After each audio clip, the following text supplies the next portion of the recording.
આ ખેડૂત વિરોધી નિર્ણય લઈ અને એની જે નોટિસ કાઢવાની એ કાઢી અને નોટિસો ખેડૂતોને આપી દીધી કે ભાઈ તમે તમારી કામગીરી તો આને ચાલુ કરવા દેવી જ પડશે ને ફલાણું ઢીકણું આવી નોટિસો આપી દીધી. તો સાહેબને શું ખબર નથી કે આ ગેજેટની અંદર ફેરફાર કરવો પડે એમ છે કે એને ઉપરથી માલ મલાઈ આવી ગઈ, ઘરે બેઠા બેઠા પહોંચી ગઈ હશે. બરાબર. હવે મિત્રો વિચાર કરજો. બીજો આ તો વાત બહુ સમજવા જેવી છે કે આ તો હાઈકોર્ટની અંદર જાય ને એટલે આ સાહેબને હાઈકોર્ટની અંદરથી સારું ડિસિઝન આવે તો સાહેબને થોડીક હેરાનગતિ પણ થાય.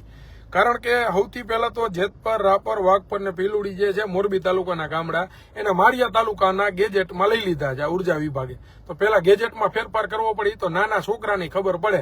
એ કર્યા પછી એની અંદરની જે કામગીરી કે કાર્ય હોય કલેક્ટરને નિર્ણય લેવો હોય લઈ શકે. પણ છતાંય કલેક્ટર સાહેબે આ ચારેય ગામને માળિયા તાલુકાના ગણાવી અને અત્યારે ઓર્ડર કાઢી નાખ્યો. વિચાર તો કરો કેવડી દબાણમાં આવીને.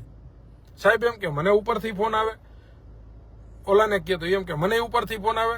એલા ભલા માણા, તમને ઉપરથી ફોન આવે ને તમારું હાલતું નહીં તો રાજીનામા દઈને ઘરે બેન ખેતી કરવા માંડો ને ભાઈ. હું કામ ને આ પ્રજાને જનતાને હેરાન કરો. અને વળી વાતું કરી એટલે તો સાફાઈ એવડી મોટી ઠોકે કે અમને ખબર પડે છે ને અમે આમ છીએ ને અમે તેમ છીએ ને આમ છે ને પેલું છે ને ફલાણું ઢીકણું ને આવી બધી વાતો ચાલુ કરી દી. ભાઈ તમને ખબર પડતી તમે પ્રજાના હિતના કામ કરો ને, કોણ તમને ના પાડે છે?